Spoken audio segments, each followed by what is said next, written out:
Hello everyone on YouTube, my name is Mabu. Today we're gonna go through anti-aging. Speaking of which, the human lifespan is limited. We still have a desire that we wanna live forever. Wish for our eternal life if we can make a wish. But actually, it is impossible to make that happen. I'm gonna turn 39 this December and I feel I'm getting older and older as time goes by. Especially I'm feeling my body strength is declining so much as compared to my 20s. And I always tell myself it's inevitable to get aged day by day. But nevertheless, I do. I still hope there will be another way even to slow aging down. Today, we're gonna be discovering the revolutionary science of why we age and how we can slow it down.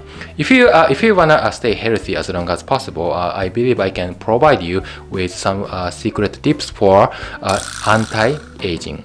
Aging has been actually worked on for every single creature, human, animal, insect, and anything which can breathe.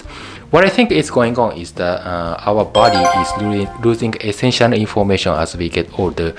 Genetic information such as DNA is created and destroyed repeatedly, and then it grows up. We all know about the long molecule in cell, and it is the strength of letters. Each one of cells organize the structure of how the DNA is organized. I was thinking of slowing the rate of aging and extending the human lifespan. As you get older, the risk of horrible diseases such as cancer, diabetes, and acute heart attack that I'm sick of right now. Overall, the point of slowing aging and extending your lifespan is same as to extend the health span. So, basic definition here is as long as you stay healthy forever, you can live forever. I've been so intrigued by anti-aging since I got sick of heart attack 2 years ago because I don't want to be sick again. I never smoke. I stopped drinking too much beer and I try to sleep enough in a day, at least 7 hours a day. So as of now, I'm thinking I do okay with my health management. I wanna question you, how about you? I can hear you say, no, I don't. I know you guys don't. That's why I'm filming the video for you. Probably most of you guys, including me, need to improve your lifestyle habit. I have updated some health-related videos before, but this time I would like to review what I have learned before and give you some more new features as to what's going on with your routine and habit. I guess maybe a lot of people misunderstand the way of how you can be beautiful and what kind of plastic surgery you need to operate, but not at all. You don't have to stick with it. You never have to do it at all. I'm thinking about hydration, oxygen, and whatever your breathing technique is. When you take enough oxygen into your body, your brain, which is obviously a part of your body as well, also functions so freely. Thinking about your lifestyle like that, the key is moderation about food and exercise. You don't have to be strictly religious about it. I think it's okay to have a drink once in a while. Just make sure not to overdo it. In general, you are totally fine to eat a piece of cake. That's not gonna hurt you. Personally, I love to do a sauna and a bit of aerobics, of course. It is essential for me, but if I overdo it every day, it will mount up. Well, there will be some controversial opinions about it, but I believe you don't have to set up routines and habits, especially early in the day. You could benefit from all the things that you do. Unless you are willing to change your routine and habit, you are likely to fail. You are the only one who can save yourself in case something terrible happens to you. When something bad happens to you, it is already late to regret. So you need to monitor what you're eating on a daily basis if you feel somehow chilly, dizzy, or sick. You'll be feeling great in the short run. You'll feel great, you might look great, but for the long run, your body is not gonna be healthy. I'm experimenting with my body all the time and measuring stuff, and I'm optimizing. And I'm currently on a vegetable-based diet, but I don't really like giving up meat because I like beef. I'm a very statistical lover and I believe in number. data, not just what I think I should be right. And often I think too many people justify like meat must be good for them. I'm kind of testing the effect, and so far the meat has been greatly effective for my diet. Likewise, I've been having a yogurt put in front of me, and it's okay to eat even in plain. I'll have it, but not every day. Again, it's not gonna hurt me in the short run, but thinking about long-term health, eating yogurt every day is quite doubtful. I define daily actions compound. Exercising, walking overtime every day, and something you repeat day in and day out. Sounds minor success for you. A habit means repetition. Repetition means practice. Practice means improvement, and improvement means result. You are in a cycle like that. So when you accomplish your goal, you are satisfied and you feel orgasm. But my suggestion is to be careful of accomplishment by doing a repetition every day. In terms of the same concept with food, I can tell you the same thing, that it causes you get the allergy to food. What is it supposed to mean? Let's jump into details because this is quite interesting. Okay. You might have an allergy to dust, pollen, and food. Amongst of them, food is a big concern when you eat. It is important to know how to deal with a severe allergic reaction. If someone around you is having an acute allergic reaction, food is a common trigger of severe allergic reactions, which often include egg, soba, wheat, alcohol like wine, shellfish, and more. Whatever your specific triggers are, living with food allergy impacts a lot on your daily life. It's pretty tough though, because you always have to be alert about the food choice, whether you are at the grocery store, at school, and at a restaurant visiting with your family, your friend, or even at home. Plus, it annoys you every time you need to read the labels carefully and check if the food is free of your allergy. It could be risky if you knew nothing. The product makers sometimes change their recipe or improve their manufacturing process that may contain your allergic ingredient listed on the package, and then you don't recognize it and unconsciously you eat them. That sounds pretty terrible, but how about delayed allergic reaction? What do you think of it? As you get older, your body makes less and less energy, eating less regularly. But if you always have yogurt in your body, like you are eating cheese every day or milk in your coffee, what you're doing is telling the body that there is abundance right now, and your immune response will not be turned on. What you try to do is in your life is to turn it on. Over time, like 5 years, 10 years, 20 years, you'll get delayed allergic reactions to food.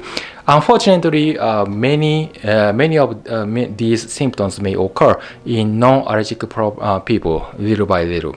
What drives you crazy is that, even if you go to hospital and you see your doctor for medical advice, they can't find root cause and medical treatment for you. They just diagnose you like, oh, I'm sorry to tell you, but this food is allergic to you. There's no evidence to measure delayed allergic reactions, but the root cause seems to be considered in general.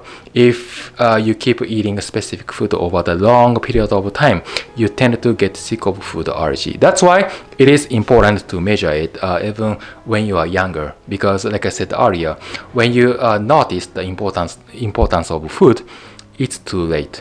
Delayed allergic reaction is often late. So when you feel sick but you don't know why, I want you to feedback your ingredient you are eating every day. I bet the vast majority of people are listening to this, but they have never done or do it every other year in some random test. You believe in something important for your life, but it doesn't mean it is too great for you. Your doctor doesn't pay a lot of attention to it until you are old. So you are showing the sign of food allergy. That's one problem when you should care for food. Today, I don't show you the specific or particular food you should avoid to slow your aging down. I just want you to feedback what you have done in your eating habit so that you can have hidden findings from there. Sounds fair enough? Alright. So let's move on to the next topic about exercising. not just maximize your wellness, but to maximize your overall longevity. I lift weights, and I'm actively physical. So I'm wondering one thing that I discovered so far.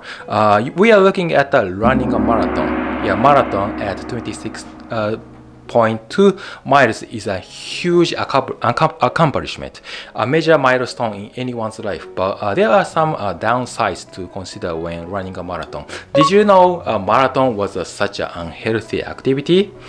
Are you kidding me? Yes, it is. I'm not joking around. So, some studies have shown that a marathon has diverse effects on the heart. Running too much can result in weight gain, fatigue, and lower immune function. I think there is a misconception about the amount of miles you need to run when you come into a marathon training, particularly if you are an older runner. So, actually, it's relevant to everyone. So you might see some people on the social media who espousing the benefits of running 5 times a week with a lot of volume and stuff like that. These things are nice to be able to do if your body can handle it. But probably unless you are an athletic, you just need to run a lot less than you think. I would love to go jogging over weekends. For my case, running around Lake Biwa at 10 kilometers kills my knee. I'm experimenting myself and optimizing. I believe it was even okay to take a painkiller after practice because I could recover my fatigue and repair my muscle cells broken from running a lot. After taking a rest, so that I can rebuild more muscle, But then I have to look at the clinical data. Obviously, it won't extend my lifespan, and that's really clear. I live fast and die young. That's what I've got. Yeah, I knew it a long time ago, but how come do you think I didn't stop it earlier, even though I knew it? Because I was addicted to sweat. When trying to hit a milestone where no one else has ever achieved, I enjoy. I'm making a progress, and I feel great to do. I've been running since I was a small kid, and it was okay in a short run, but as I get older, I have realized that marathon can easily go wrong because I had a strong pain in my knee. I had a bad eating habit, and I gained my weight a lot afterwards. So I stopped running in a long distance every day or even other day.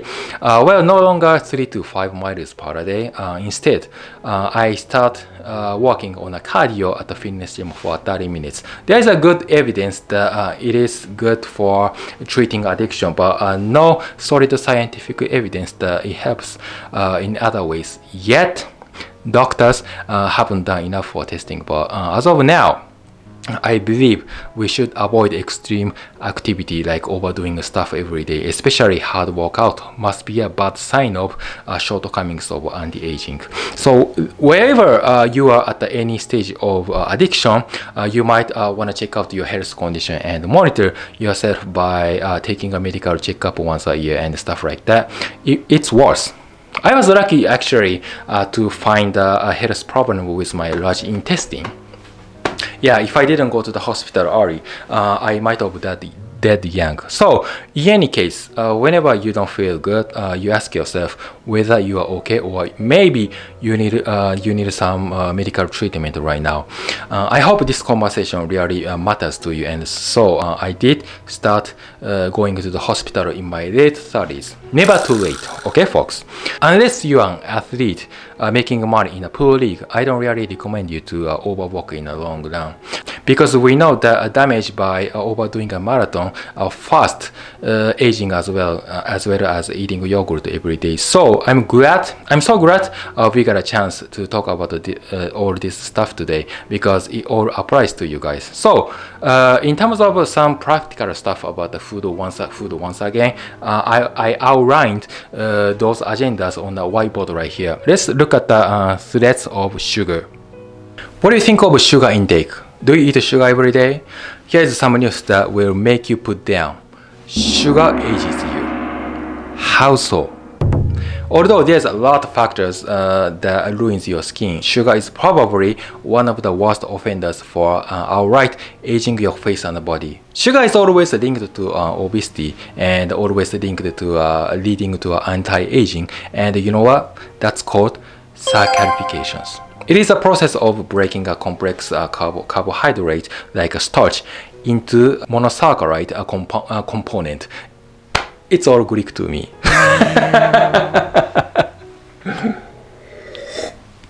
It is totally out of my point, but what is it supposed to mean, folks? For your preliminary knowledge, I want you to know sugar is always a bad substance, okay? Saccharification occurs when extra sugar assimilates with protein, and when that happens, AGE will be generated. AGE stands for advanced glycation end product. What the hell is that? Yeah, H is, let's say, a final substance of sugar. In other words, for example, you bake a pancake for too long. Okay, and then the surface of pancake is turned brown because the sugar was burned in black. Your pancake was scorched. All right, that also accelerates your aging faster. There's no questions about it. Do you see the fatty people? I mean, obese people. Too much AGE is stored in your belly. So simply, if you stay in shape, you don't look old. If you suppose that's true information, you might wanna stop eating sugar right away. But nope. Wait a second. Let's go back to what I just said earlier. I should have mentioned stop doing extreme activity, right? Yeah, you can still eat sugar. As I mentioned, the aging society in my previous video, Japanese people tend to have a long life expectancy. They are expected to live for 100 years, and they tend not to eat too much sugar, whereas young folks do. Yeah, that's why we live longer. So scientifically, it is proven that the number gives you a good idea of whether you've been eating badly. What is also important, I think, is to understand that there's probably another mechanism as to what's going on with correlation between sugar and anti-aging. But as of now, just to make it simple to understand how badly sugar influences and impacts on your aging process. Especially in America, it is impossible completely to cut off sugars on a daily basis. I'm on the same page with that, but it doesn't mean you can always eat sugar. As you guys are already aware, so I can't promise I give you a perfect tip how you can stop eating sugar, but I felt much better after I put into this practice. So I would like to show know-how of your sugarless life. I mean, new life.